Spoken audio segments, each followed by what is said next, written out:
Namo tassa bhagavato arahato samma sambuddhassa.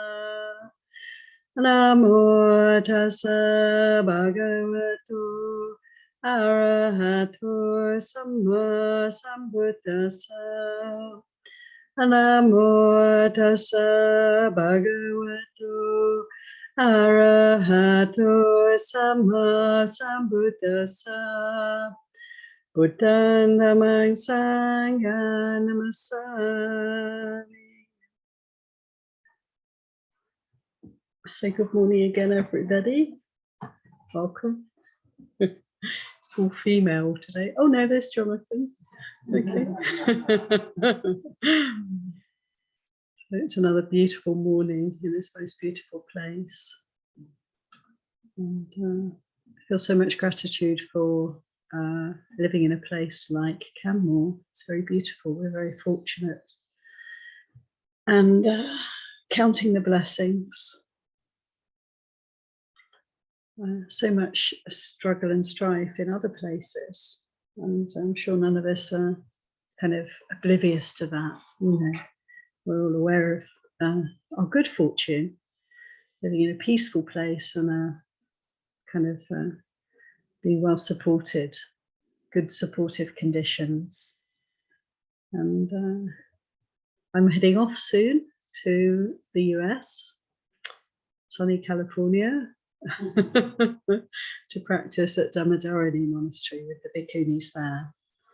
And I'm actually a baby bhikkhuni, so it's really good for me to get some more training to learn more about the linear, the life of a bhikkhuni. So I'm really grateful for that valuable opportunity that I've got to practice in a nuns community. And actually they have a whole program of teachings for the Vassa, so feel free to tune in. A very, very good teacher, Ayya Sobala, is the main, she's the abbess of Dhammadharani, and she's giving most of the teachings there. And they've chosen a theme for this Vassa, which is Stop the War. That's the theme, which sounds really political in a way, doesn't it? But of course it isn't at all. It's really focusing on how to stop the war here. And of course, and so I've been considering this theme. It's really kind of, I feel quite interested to see how things evolve over the course of study. We have 3 months. We're studying our rules together, but we also usually have some kind of Dharma themes that we study. So this is the theme for the Vassa, which feels really timely, very good. The Buddha gave so many teachings about avoidance of conflict, how to live harmoniously, how to live peacefully. And they're so relevant and so practical for us in an everyday sense. And there's one sutta I was just looking at recently in the Majjhima Nikaya, the exposition of non-conflict.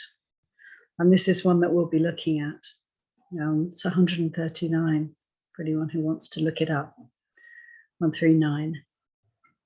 And yeah, I've been really contemplating the teachings in this particular sutta. They're so amazing.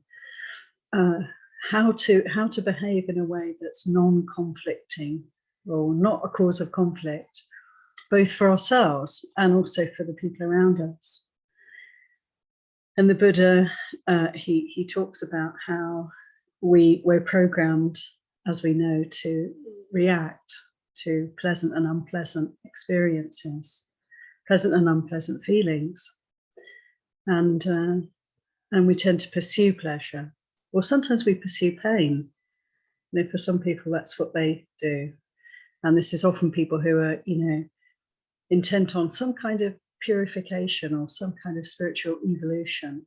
And there can be a way of practicing that can be actually quite painful. And it's not uncommon at all. In the time of the Buddha, it wasn't uncommon. And in the present day, it's not uncommon either, for us to not quite get, you know, how to what's the best way to work with this one? So we can get into a kind of punishing or a harsh attitude towards our personalities, or towards our what we perceive as faults, the ways in which we fall short. We feel that we fall short, and we can judge ourselves and blame ourselves and so forth. And even more dramatically, we can actually do painful practices. We can hurt the body, torture the body in different ways, and torture the mind in different ways by pursuing practices that we're really forcing ourselves to, give things up or let things go. Oh, I'm gonna let go. We make ourselves, force ourselves in ways that are harmful for us. And it's actually a very fine balance. So there's the extremes, like the Buddha spoke about when he was really describing his own path of practice as the Bodhisattva, where he was pursuing all sorts of very ascetic practices, and he discovered, the unbeneficial, sadly, the fact that these things didn't work. So in his teaching and in this sutta, he mentions this, and he says, we need to be careful to steer our course between the very ascetic way of being, forcing renunciation or really giving ourselves a very hard time, and then also indulgence, of course, in sense desires, which is the other extreme, where we can get caught up, we can get lost in pleasure, sense pleasures. And I'm sure we all know this one. I mean, getting into all sorts of wonderful ways of enjoying life. Nothing terrible about that, but it can be a distraction for us. I used to live in New Zealand, and when I went to New Zealand, I was quite a determined meditator.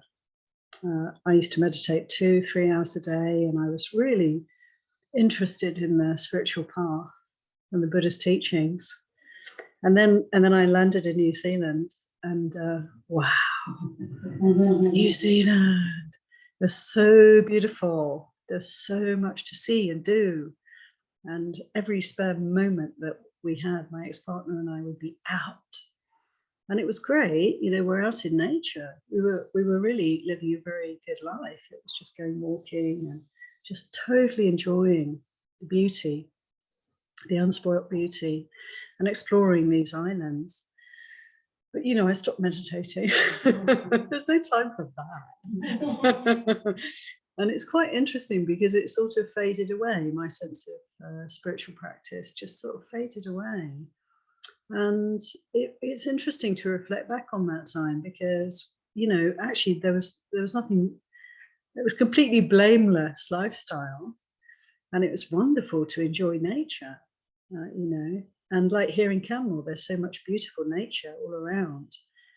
It's very good for the heart, isn't it? It's really good for us to be out in nature and just to be part of that, let go into that, But there has to be the right sort of balance. And I lost the balance at some point there, because I was just relishing the sense pleasures, what I was seeing, hearing, tasting as well, smelling, the kind of immersion in that place that I just so loved.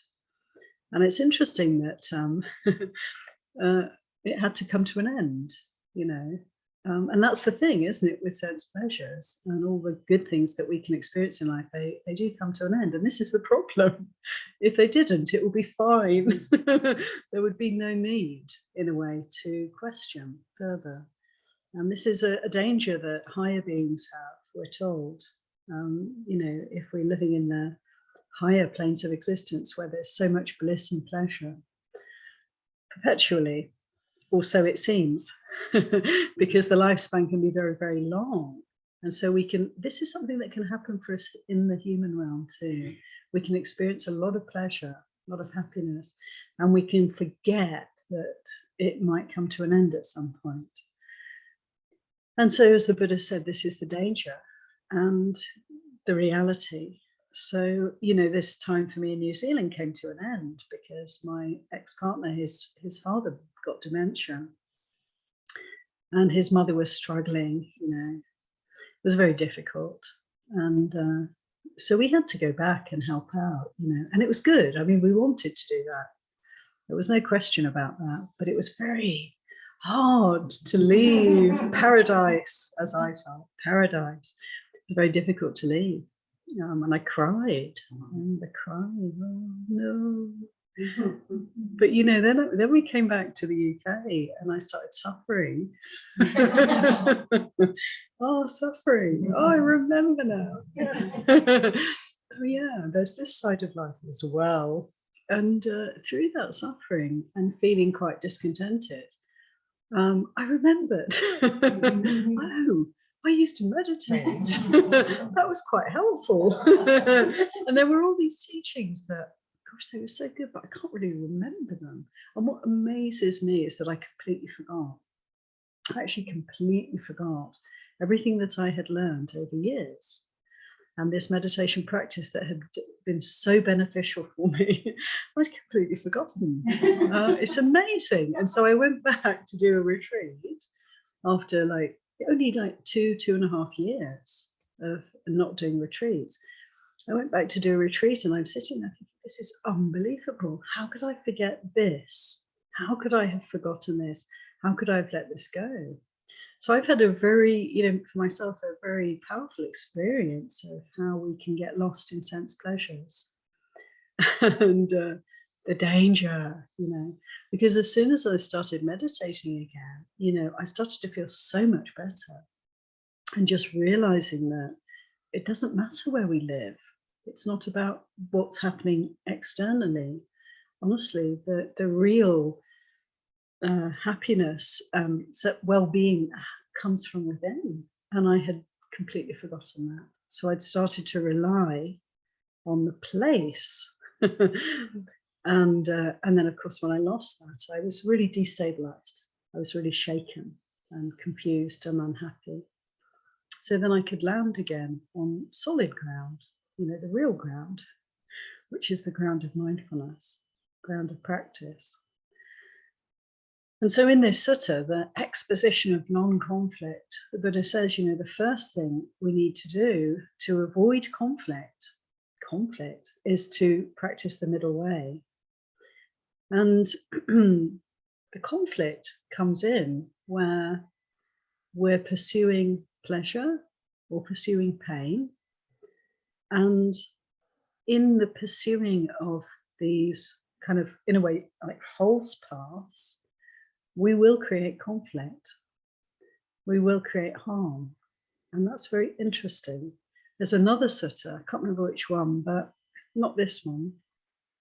But another sutta in Majjhima Nikaya where the Buddha talks about how all the wars, all the harm and hurt and violence and aggression and power struggles and so forth in the world are due to greed.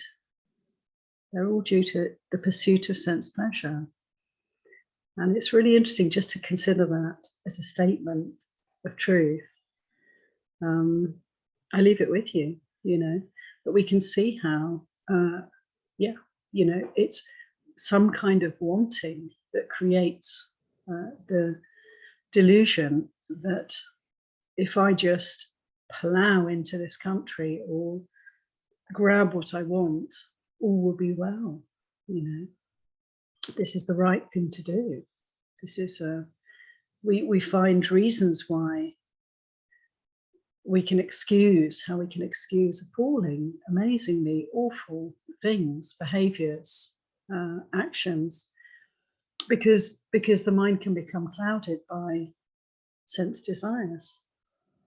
And sense desire, wanting, you know, carries along with it, doesn't it? Not wanting. If I want something, it's because I don't want something else. I want to get rid of something. If I can just get rid of that, then I'll get what I want. And so it goes. And so the hatred and the desire go together. And so the middle way is just to see that, isn't it? And where there's desire, we can start to recognize, well, there's also aversion in that. And both of them are suffering. It's all suffering. The pursuit is suffering. The movement away from contentment right now is suffering. The sense of something's missing that I have to get, suffering. And so to practice the middle way is the way of peace. And then the Buddha talks about the Eightfold Path in this sutta. So to practice the Eightfold Path, it's a path of peace. And we're not harming anybody. And almost most importantly, we're not harming ourselves. We've stopped harming ourselves. Because this is where the harm starts, isn't it? So it's when we're not really resting in our sense of well-being here that we will go out and make trouble, cause trouble elsewhere. And so, of course, you know, we need to live, we need to eat, we need to have some sort of shelter. You know, we have certain needs. And I think, you know, for me, the interesting part of this is to consider how to skillfully relate to the world in terms of what I take, what I use, you know. And the Buddha again and again praised, you know, frugality and renunciation. So I take that to heart and consider, you know, as a bhikkhuni, it's not so difficult because we can't sort of get our hands on things, which is quite good, you know. So there's always a pause, you know, there's some kind of pause, there's some kind of reflection around what we take in and the sense of what we need, you know. It's not like, you know, I haven't had the experience for 20 plus years of going shopping and just kind of maybe just taking things just because they're there, which I know because I used to do that, you know, just going into the shop, and they'll rearrange the supermarket, won't they? So they're very clever, you know, whoever they are, the managers of the supermarkets. I'm sure they have lots of training in human desire, how to promote, how to help people to, you know, enjoy all the different possibilities that they can, you know, find in the supermarket. So they'll rearrange them, at least in the UK, if they do that here, rearrange them, yeah, so that you have your 5 items that you need, and you go in and it's like, I'm just going to get these 5 items. I'm frugal, I'm renounced, I just know what I need. And then you can't find what you need, but you find all these other things, and they just look really kind of interesting, actually. Maybe this would be good to try. And so, you know, it's if we have money, we have a sort of agency, and we have many, many choices. And it's very lovely to be able to give that up, because then you can start looking at these things and seeing those impulses, but not being able to sort of follow them. And, you know, we can see that we're easily, as human beings, we're very easily enticed by things shiny and colourful and whatever. I mean, it's funny, isn't it? Because children, you can see that very clearly. And we give them toys that are really colourful and interesting and noisy, or things that move around when they hit them. And they just love that. And it's so fun to watch kids learning through playing with toys. Well, we're just the same, really. You know, and people know that. People in marketing and advertising, they know that, and they're trying to grab our attention and get us hooked, you know, get us interested in buying whatever it might be. I think it's quite interesting that a lot of food products and drink products are really brightly coloured to grab our attention, to stand out from the rest. And we can only be aware of this and, you know, try and just notice that movement we'll have towards this, that, and the other. And, you know, be kind to ourselves, because we may well get caught up. But it's just really the practice is to notice, to see, and to practice it. The middle way is to be mindful of the push and pull, of all the sights, sounds, smells, tastes, touches around us, and just to watch, watch what we do with all of that, with kindness, not to judge ourselves, but rather to simply learn about these impulses, learn about our propensities, you know, and be willing to, be frugal and to let go. And for me, there's a kind of recognition that it may not be a rational, logical recognition, but nevertheless, a sense that, you know, the more I have, the less there is in the pool, in the pot for the whole. And the less I have, then the more there is. And I don't, that's not a logical thing, but I think there is something there. It's a helpful thought anyway, that in renouncing, I'm kind of giving. So it's like we're sharing. When we give something up, it's like, well, it's there for someone else.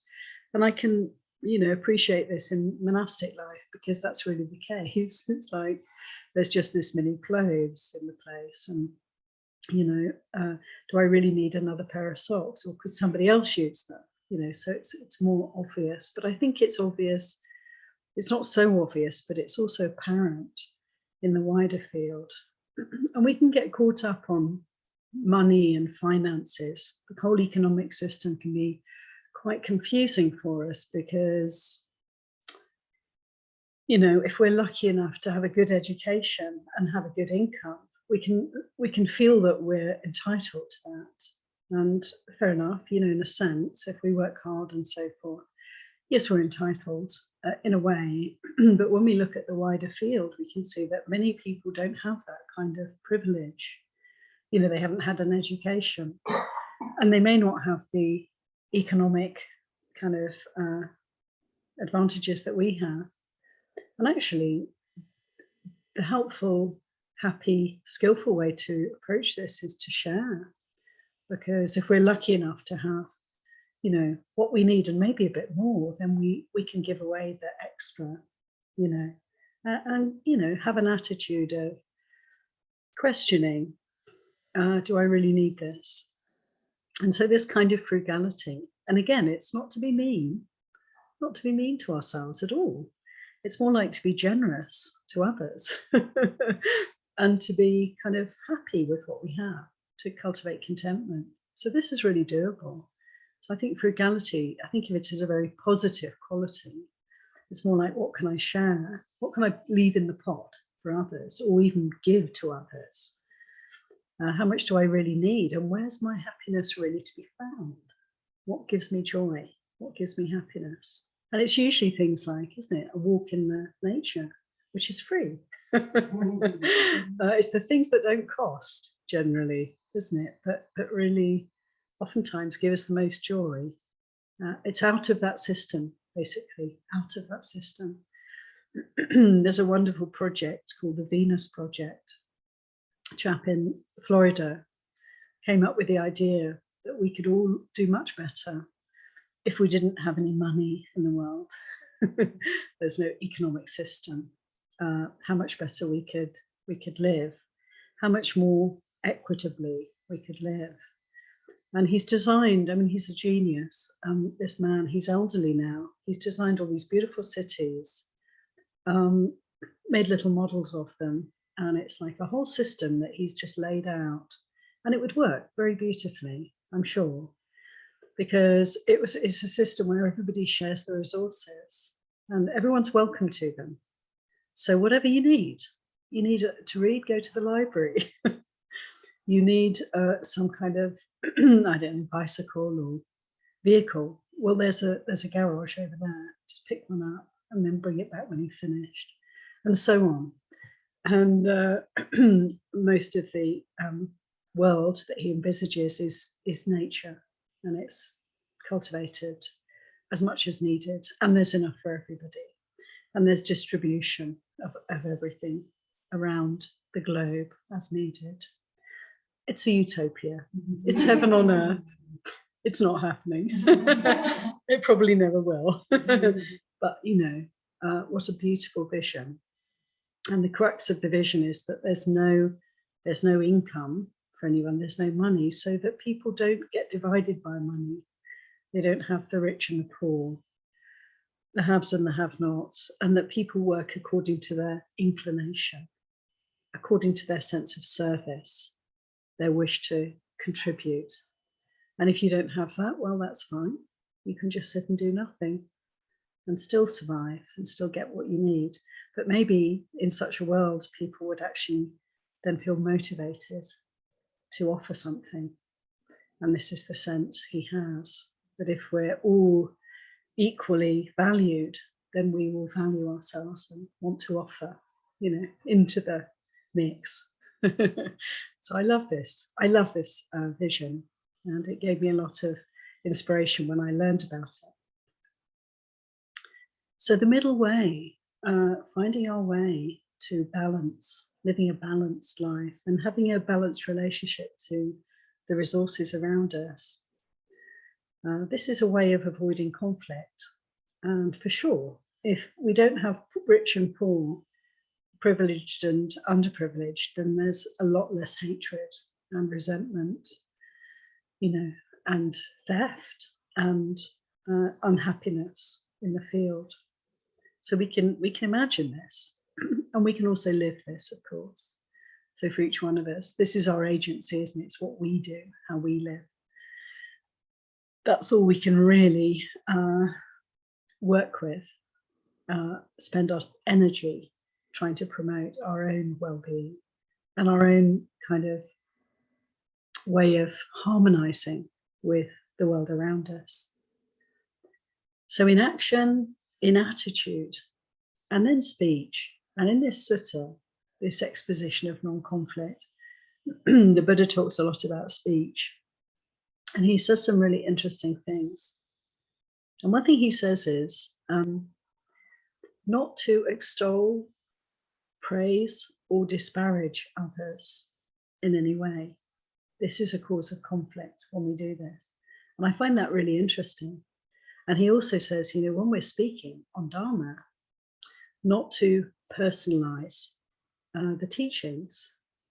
And we talk a lot, Sanghamitra and I, about the Pali. We've been looking at Pali language, doing bits of translation every day. And it's so interesting that in the Pali language, there isn't really very much use of the pronouns, the she, he, they, I, you.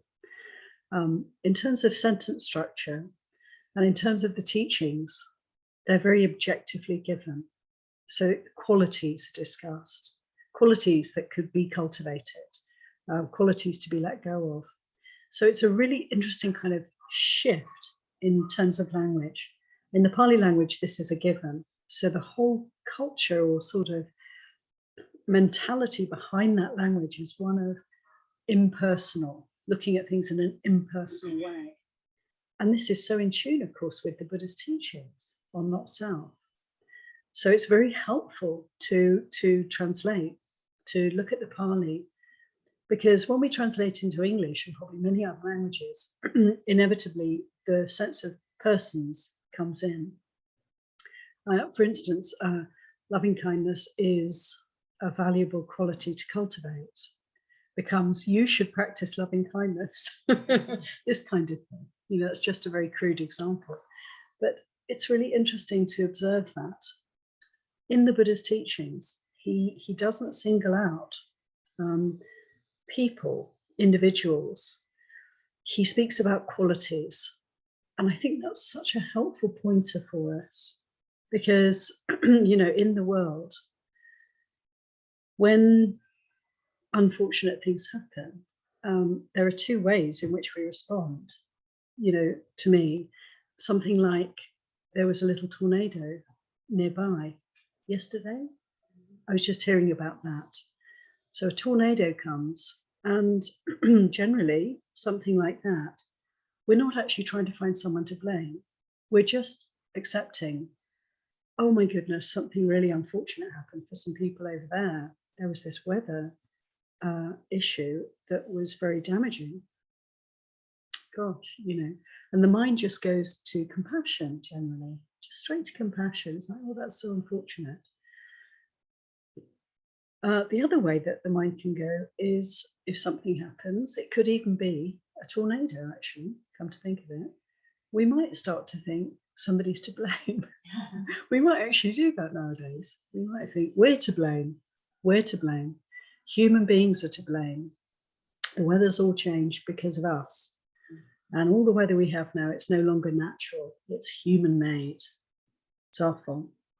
We could even go to that, to the second way of thinking in terms of weather nowadays, but certainly in terms of human activity, in terms of war, in terms of conflict. We can tend to point the finger. It's quite natural to do that. We have a sense that people who drop bombs on other people, well, they shouldn't do that. That's wrong. It's just simple, really. You know, don't hurt and harm other people for any reason at all. But what's interesting is that this tendency to point the finger and to feel blameful and judgmental is actually big suffering for us. So it's just noticing that. It's like the two arrows the Buddha spoke about, the arrow that's pain in the heart, pain in the body. This is the first arrow. It's a simple reality. There is pain. But then when this happens for us, we can jump to the next arrow. The second arrow is the thinking about it that happens. Why is it painful? Why is this happening? If it's a physical pain, you know, what's wrong with me? What's going to happen to me if I got cancer? Where's it come from? Why have I got this? You know, it's very natural for us to bring the second arrow in. And then in terms of events in the world, it's almost immediate. The second arrow comes along. We start thinking about why things are happening, how could they be happening, who's to blame? And in the heart, there can be a lot of reactivity that's activated. All of this is natural. There's nothing wrong with any of this, but it's just noticing the Buddha's teaching. There's suffering and there's a way out of suffering. So we want to focus on that aspect. You know, what's really relevant, what's really important for us. So the tornado or the wars. Okay, how do I relate to this? What is the middle way?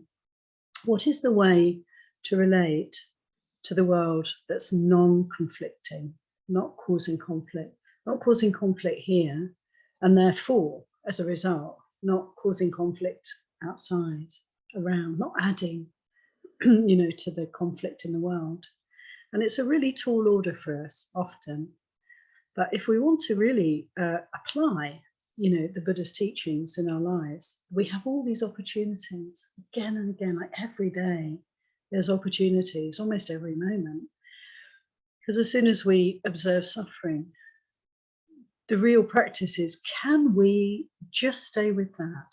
Just let that be the reality that it is. So I read the news, I hear things, boom, you know, there's pain in the heart. Some people have suffered some shocking experience due to weather nearby even, and certainly all around the world. This is happening. People are suffering because of human activity, real sort of institutionalized hatred in the world that's constantly playing out for so many people who are less privileged than we are. And, you know, so knowing all these things, there's nothing wrong with knowing these things. There's nothing wrong with tuning into the world around us, because we can learn from it, because this is Dharma, this is the way it is. But how we relate is really crucial. And we can use this either for more suffering and more conflict in our lives, in our minds, in our hearts, or we can actually use all the input, all the information, all the happenings that we perceive around us for liberation here and now. And this is something amazing and wonderful. So the Buddha's teachings are always relevant, and the path of practice is always now. So it's, how do I relate? I feel what I feel. Feel what I feel. Notice the reaction. Notice the impact of whatever I hear about, whatever I feel, here in the body, here in the heart, and let that be the truth. that it is in this moment, and meditate. And meditate doesn't mean necessarily come to a meditation session or go into the meditation room in the house if you have one, space where we meditate, sit down. No, it means right now, meditate on this. Stay steady with what's felt and just really allow that to be the reality for us. And when we do that, of course, we can't really move into the second arrow. We can't move into proliferation, really, imagination, really, as to what's the cause of this and why and how. We can't really know these things. We can have a sense of knowing them, but we can't be sure that we're right. We can't really know the bigger picture. We can't really fully understand the causes of things. And so when we try to understand, or we feel that we understand, then we generally get into imagining and proliferation. We're off, we're spinning, or obsessing. And it's really helpful to ourselves and to everyone around us if we can pull back from that and just feel what we feel. Because in feeling the suffering of the world around us, we're actually doing something very valuable, which is to allow it to change. This is where transformation happens. It's the only place, the only way in which transformation can happen is if people are willing and able to feel the pain of what's happening around us. And in that, we're purifying our own hearts, because we're letting go of reactivity. We're not adding, we're not jumping on the bandwagon. We're not rolling around with everyone else in samsara. We've stepped off the wheel and we're witnessing, we're observing and we're learning from the reality of how it is. Wisdom arises. And this is something that we can offer. We can offer for ourselves. We can then, whatever is going on within and around us, we can have a sense of well-being. There's nothing that can shake that if we're present, if we're mindful, if we're really practicing the Buddha's teachings. No, that's completely unshakable. But we can certainly bear witness and be present for what's happening around us in such a way that we're offering wisdom and peace. So to be able to, you could say on a personal level, to be able to not react when things are difficult things happen.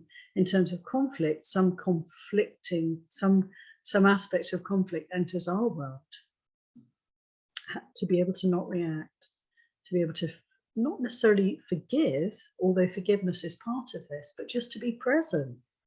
If we're present with, say, somebody's abused me, somebody's offended me, somebody's insulted me, somebody's hurt me, to be able to not lash out, not give back what's been given, the ability just to be present with the pain of what's just happened is to forgive in a way. It's not to retaliate. And in this way, we're really adding peace into the world.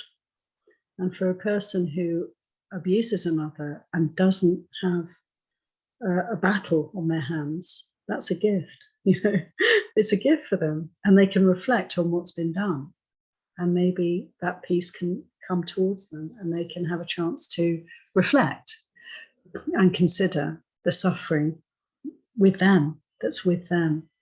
So, to be able to cool down, keep cooling down, where there's heat, where there's fire, to be able to just have an ability to not add fuel to the flames, not add to the heat, but to offer coolness, peace. We can do this.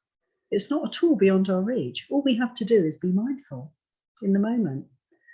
If we can give priority to that, then we're going to behave in ways that are promoting, peace and harmony.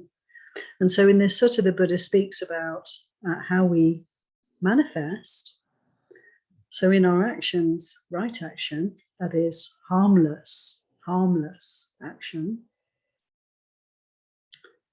And in our speech, not to personalize, not to point fingers, not to, not to judge and blame anybody for anything that's happening in the world around us that is harmful, destructive, even evil. No, to not to personalize is to see that there are certain qualities that lead to harm. There are qualities that have suffering as a result. Qualities like greed, qualities like hatred, aversion, ill will. These qualities, we can see the result of these qualities, if they are nourished, they will go into actions, go into speech, and cause tremendous harm in the world. And these are the qualities we want to face up to. We want to work towards their diminishment, And we can see that, all the hurt and harm in the world is due to these qualities. These qualities are our enemies. If anything's our enemy, there's no body who's an enemy, but there are these very painful qualities. How can we diminish these qualities in the world? Well, okay, let's see where I can find them here. Because, if I have an issue out there with something that's happening, I can be pretty sure that there's something in here that is actually the cause of that. There's something in here that's the cause of my disquiet over there. When I look over there, this is how it is. If we didn't have hatred, ill will, animosity, greed in our hearts, we really wouldn't find it an issue. We wouldn't be shaken by the events around us. So it's an opportunity for us, isn't it, to reflect. It's like a hall of mirrors we're in. You see something over there that's really, I'm having a strong reaction to this. This is not okay. So just let that mirror reflect here and see what's going on. There's something here that's not okay, that's for sure. And this is my work. This is what I can do profitably. I can profitably put my energy and effort and time into examining what's happening here. And this is making peace. And then the peace can, mirror back. So this is our work, and there's always work to be done. And it's a constant practice. And so this mindfulness, this meditation is really a continuous practice for us through our lives. Every time we react to anything, boom, okay, what's going on? What's going on? How can I attend to this? And to attend to it is to attend with kindness. There's suffering. Oh, suffering. Let me see if I can really bear witness to this. What do I feel? What's being felt? What's happening? Just breathing it in, breathing it out, and just observing the pain and suffering, the disquiet, the dis-ease, and then it has a chance to disentangle itself and come to peace. It will pass away, in short. Anything that arises passes.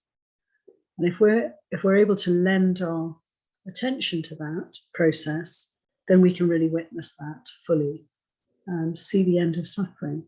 See the end of suffering here, and then we can extend that to the world around us. So through our speech, in this sort of the Buddha said, don't let your speech be personal.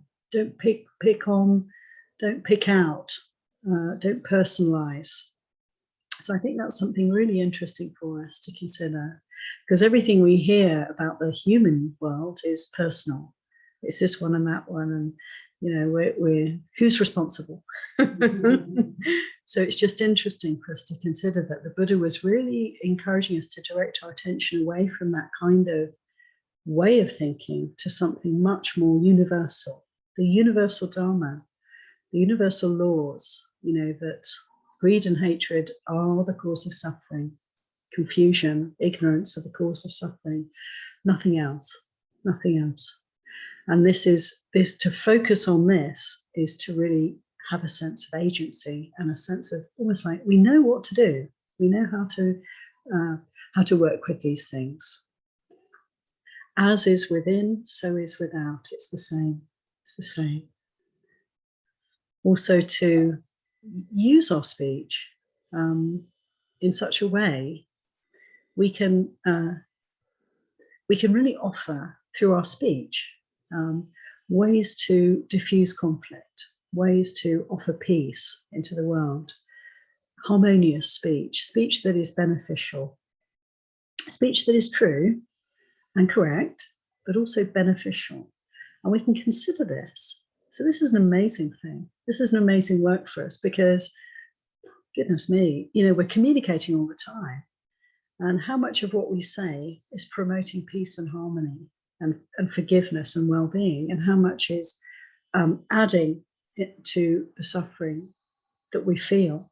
And we can just observe these things because it's, sometimes we can just find ourselves saying things when there's a feeling of disquiet in the heart, like we're expressing our suffering, basically. And we just have to be very conscious of that, because when we express our suffering, then we're giving it to another person. Here you go. Now, there's nothing wrong with that. Like sometimes that's really valuable and useful. If we're talking with a friend and we're telling them the ways in which we're struggling and suffering, this is almost, you could say, like a gift. It's a gift of Dharma, because then we can explore and come to an understanding of what's going on together. But we just have to be careful, don't we, who we express our suffering to. And are they ready? Is this the right time for them? Can we make a kind of agreement that actually I'm just going to offload at the moment. I just need to share this with you. Can you help? In this case, this can be really skillful. So we're sharing our burden and we're allowing others to help, and we're allowing everyone to learn something about suffering here.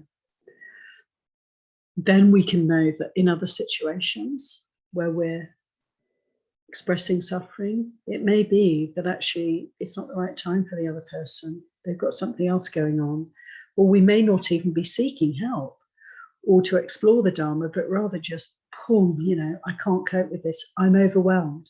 Boom, out it comes.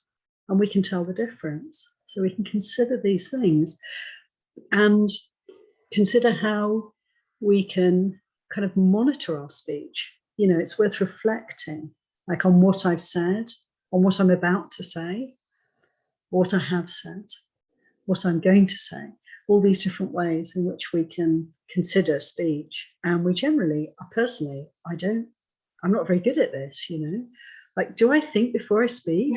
Rarely.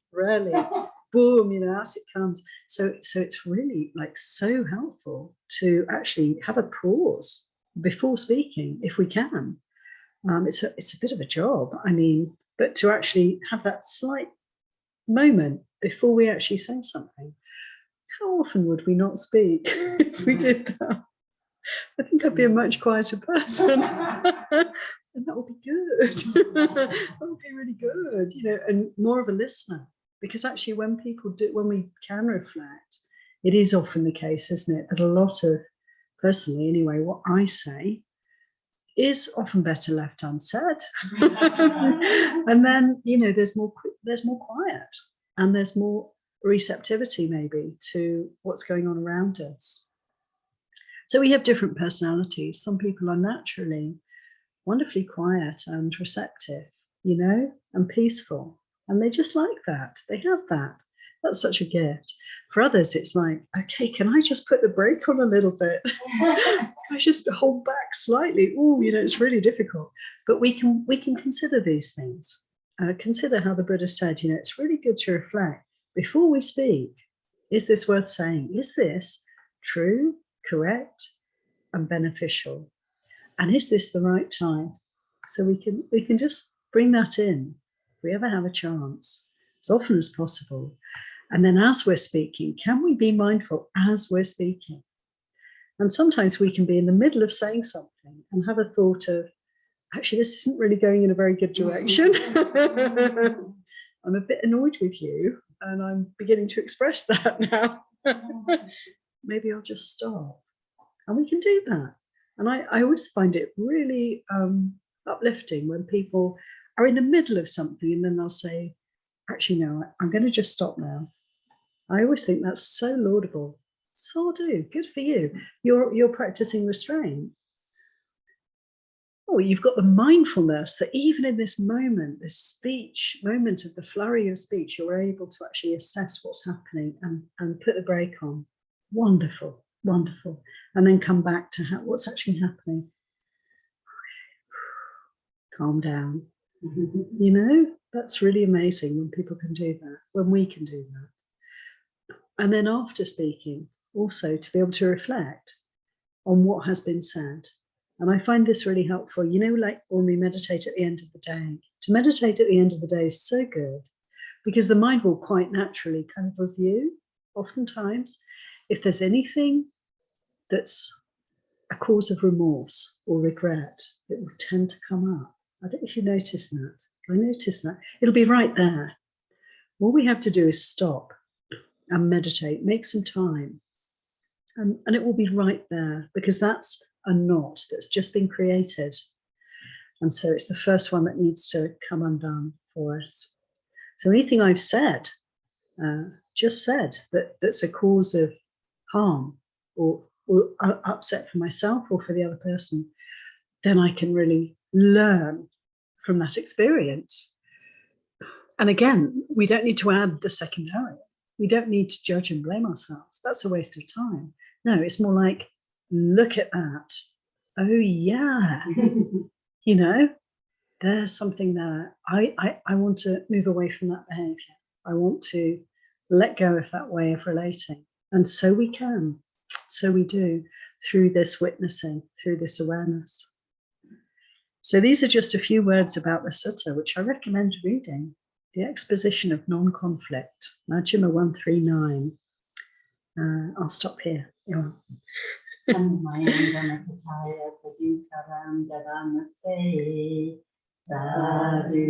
sadhu, sadhu,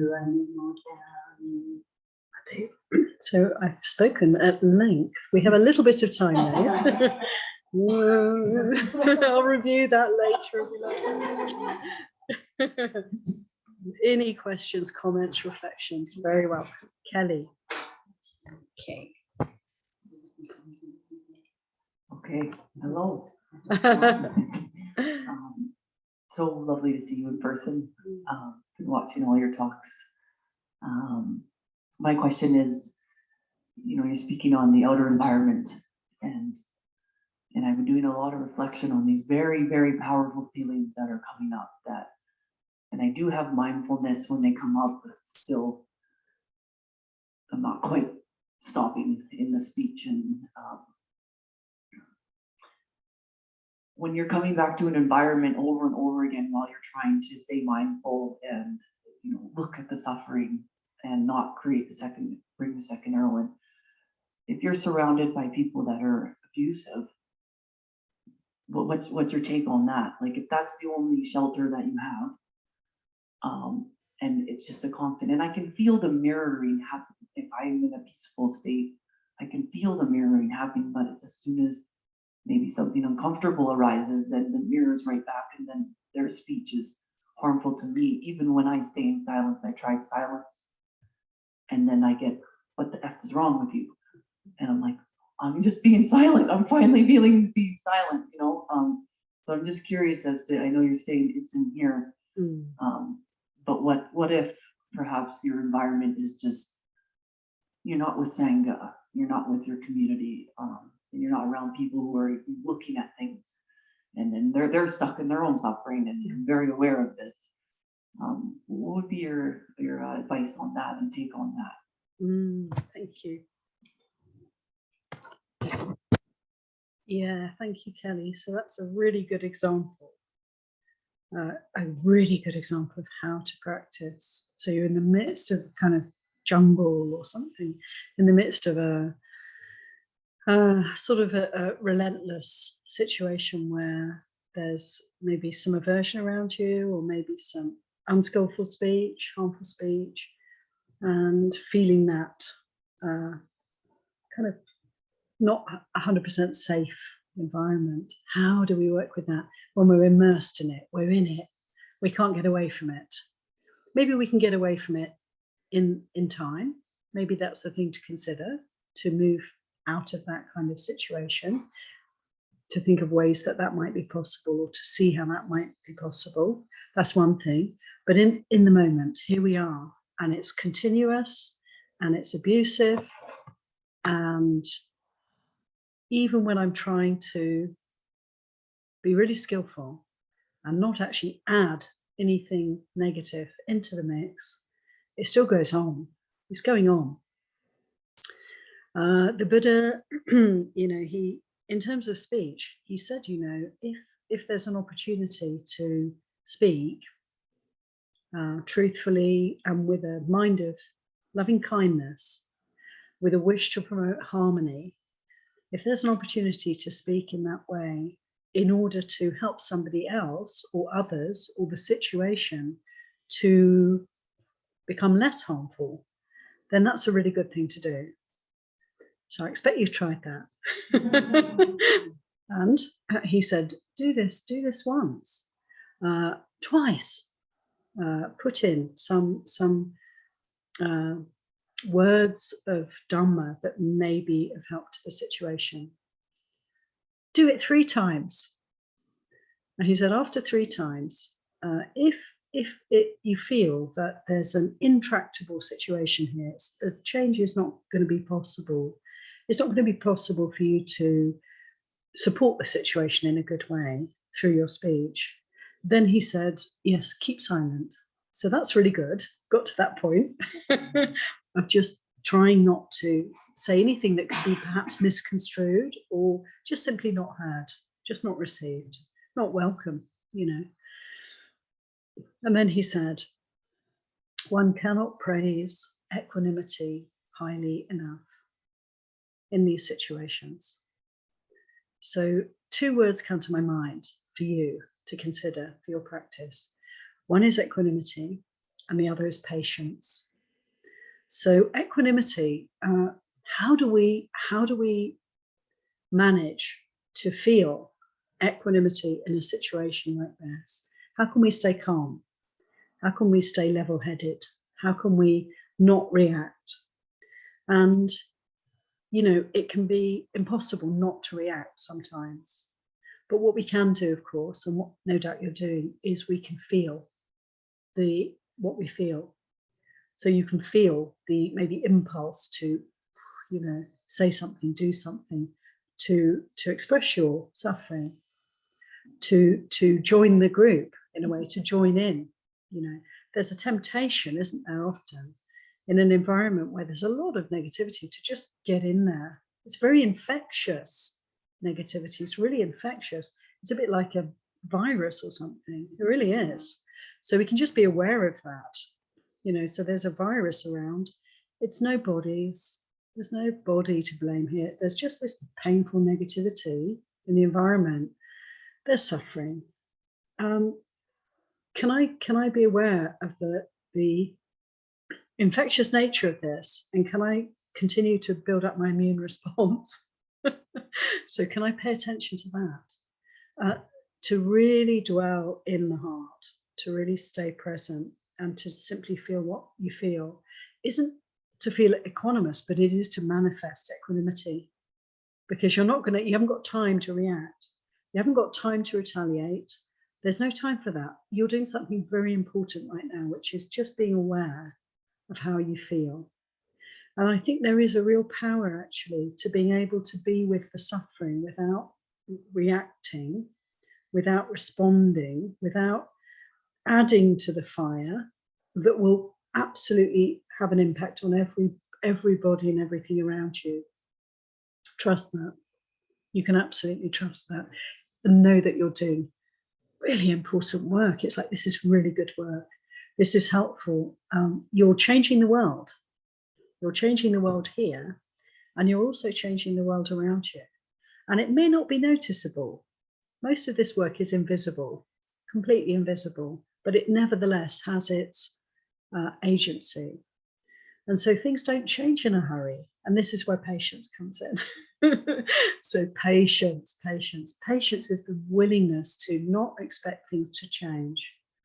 Don't expect things to change at all. They probably won't. It doesn't matter. What's happening inside of you is constant change and transformation.